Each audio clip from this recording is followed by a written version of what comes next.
A good start is half done. Agree? Say a motivation for us to start with a good note. Welcome to IGBits. I hope you are all doing good. This is the best place where we train you learn. Okay. Today we are going to start reviewing Newton's laws of motion. So without further delay, let's get started.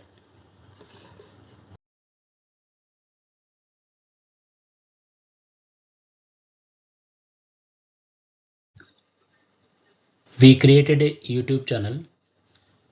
Visit us at our YouTube channel at the rate IGBits. Feel free to subscribe the channel. We started uploading all our sessions in YouTube. You can utilize this opportunity and build your competency. All right. Yeah, thank you.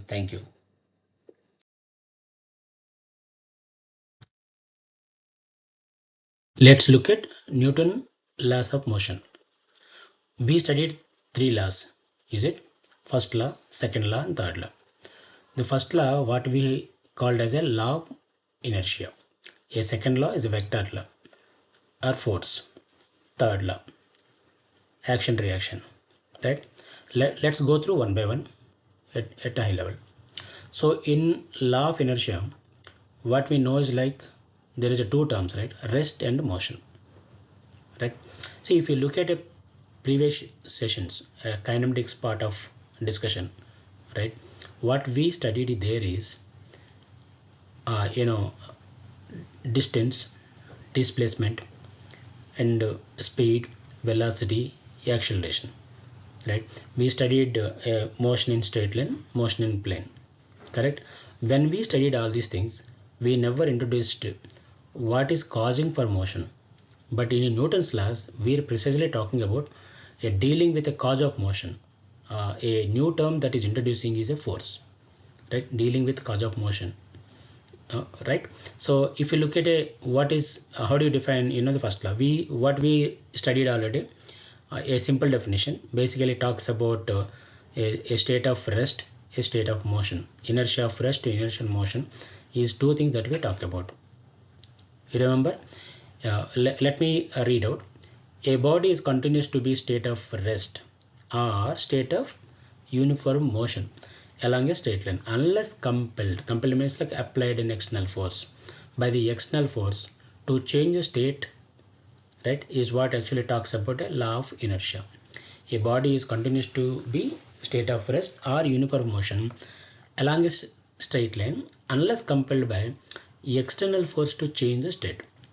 What we are going to study in this topic is inertia of rest, inertia of motion, right? There are several examples that actually describes how do you say like inertia of rest, how do you say like inertia of motion. And then when you're traveling on a vehicle, let's say in the bus, you standing, probably, so you see that certain portion is actually in the rest portion in your body and the certain portion probably is moving along with the bus. What if like that the driver actually applied a brakes to the bus, and then what part of the behavioral change you see in state of rest and motion concept, those things, right? So we also studied a linear momentum. Linear momentum means like a mass into the velocity gives us a linear momentum. We have a bunch of problems in and around of the topic too, conservation of momentum and all we can talk, right? And see, always remember the force is a push or pull, right, which changes or tends to change the state of rest or of uniform motion, right? So without applying an external force, a state of the body is not going to change, is what basically we talks about. Okay, so we are saying like rest and motion. So let's look at now the second law, a vector law. What vector law talks about, I mean what this force means, F into A. You can define a rate of change of linear momentum is directly proportional to external force applied on the body. So when we applied a force, what this means is the change takes place always. That some change takes place because you are applied a force, but the change in the direction of force, that's what we are saying. So when unbalanced force is applied to the body, the momentum of the body changes other way. Okay, the formula here is force means m into a. How did you get it? A change of momentum, mv minus mu. V is a final velocity, u means initial velocity. So mv minus mu is a change in momentum divided by t, rate of change of momentum. Right, that is what a force means. Like if we can common out m into v minus u by t. V minus u by t means what? Acceleration, rate of change of velocity, right? So that means v minus u by t can be replaced with a, m into a, mass into acceleration. Okay, this is the second law. What we studied about the third law, for every action there is an opposite reaction. So for every action there is always an equal and opposite reaction. Make a note, equal and opposite reaction. If the force is one direction, a to b, then the opposite force would be minus fba. Direction is probably in opposite, but magnitude is equal in the sense. So this is what I think broadly we talk about, like Newton laws of motion. So we have to use these concepts for solving the problems. One important point that I wanted to bring it up is, F is equal to mv minus mu by t, right? If we can cross multiply f into t equal to change in momentum. So f, the force into time can also be called as a impulse, right? Impulse equal to a linear momentum in the sense f into force or a change in momentum. You can consider these for your application of problem solving. All right, you are clear?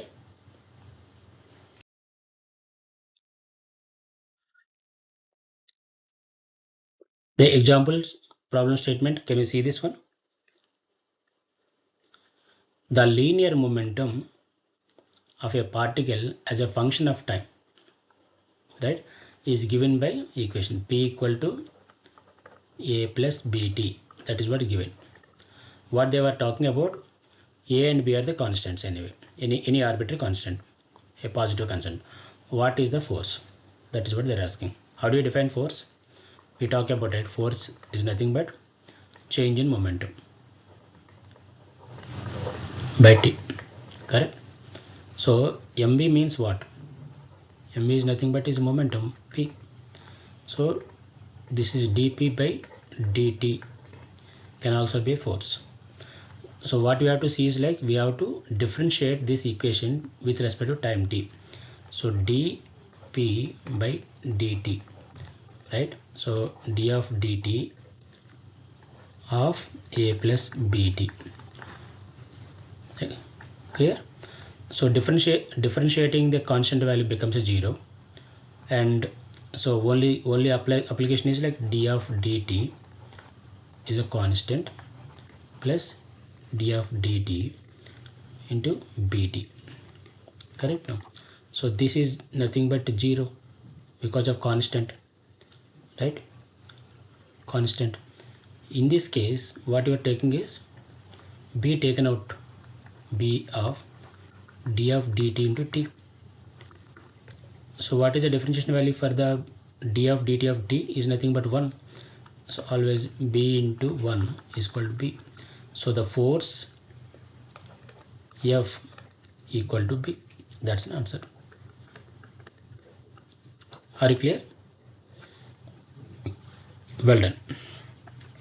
Remember, d of dx, x to the power of n.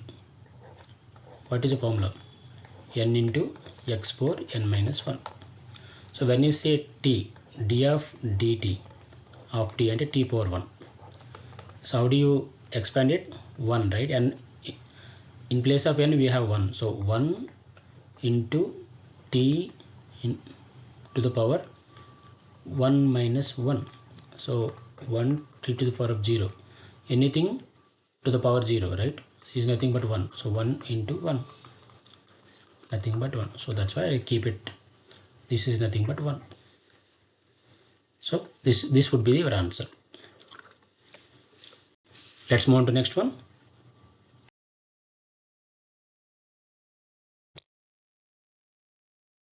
Let's look at the problem statement.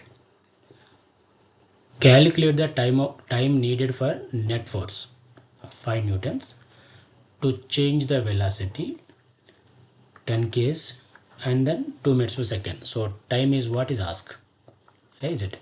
So what is given for us? Given is force 5 newton, change in velocity meaning u, v minus u, right? V minus u how much? 2 meters per second, and mass how much? 10 k's. What is asked is t. I think this is a straightforward. We know F equal to ma, right? M into m times v minus u, change in velocity by time t.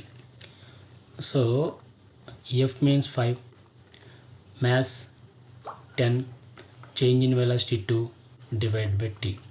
So t equal 10 times 2 by 5, right? How much? 5 ones are 5 twos are, so 2 twos are 4. 4 second would be your answer. Clear?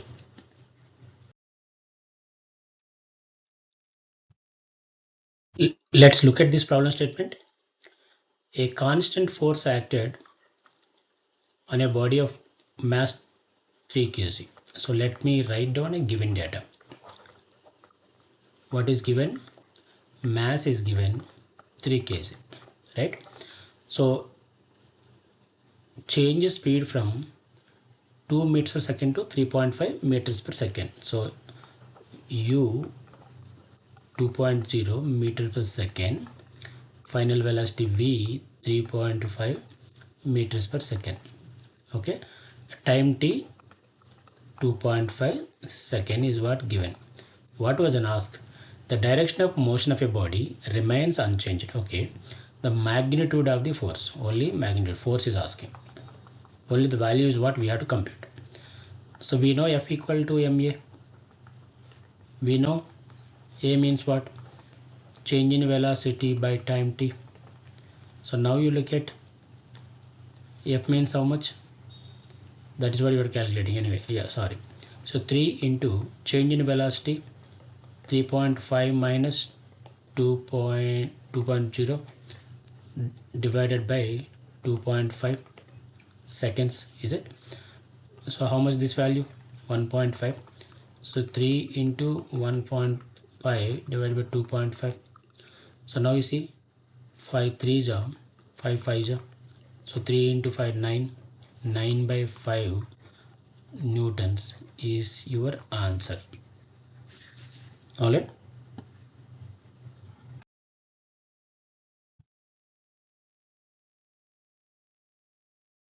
Next problem statement.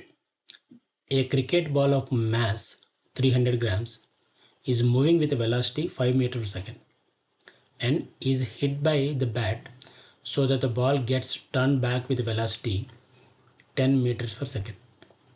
If the duration of contact between the ball and the bat is 0.01 second, find the impulse and average force extracted and ball by the bat. That's what given. So let's try out. I will pause for a minute. Let's try out this problem.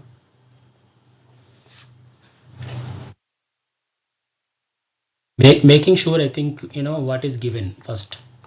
Articulate it. Right? Mass equal to 300 grams. So 300 into 10 power minus 3 kilograms. Okay. So what that means is 0.3 kg is given. And then velocity is also see. Initial velocity 5 meters per second and final velocity would be 10 meters per second. But only thing is like the opposite direction.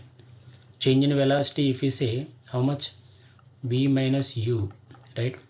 So opposite direction. So minus of minus 5 is what is given. So 15 meters per second. Clear? So duration of contact of the ball F is also given. t is given 0.01 second. What is impulse means? Impulse means force into time or change in momentum. Correct? So what is the change in momentum? M is 0.3 kg multiplied by change in velocity 15. So 4.5 kg meter per second is what is impulse. That's the first answer. Clear? But the force is what given. So F into T equal to 4.5 and then F equal 4.5 into time T. Time T how much? 0.01. Is it? So how do you calculate? 45, right? Multiply by 100. So this is gone and then this is 50.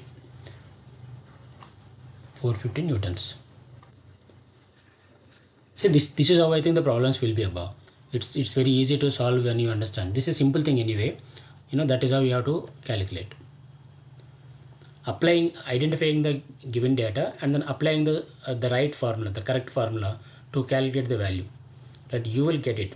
So this is a kind of a mind map. So even though I'm explaining them in the detail as if like a first time attempt, but this is like a mind map. You can solve the problem.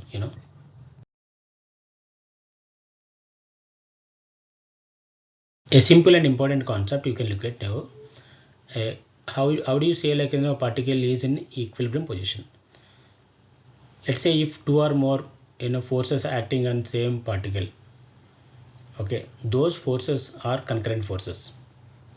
If a net external force acting on a body on a particle is zero, if the net is zero, then what happens is like the particle said to be in equilibrium position, right? This is a formula: P by sine alpha, opposite angle, and then Q by sine beta, and gamma by R by sine gamma, right? So you may use this in our problem solution.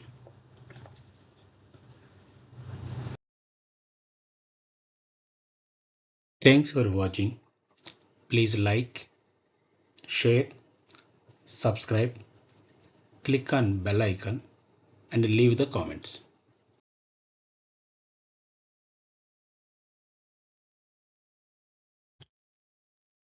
Alright, so we have gone through basic concepts and then few formulas and then applying those formulas in in solving the given problem statement and all. Okay, so tomorrow we will be seeing like the more problems on FBD.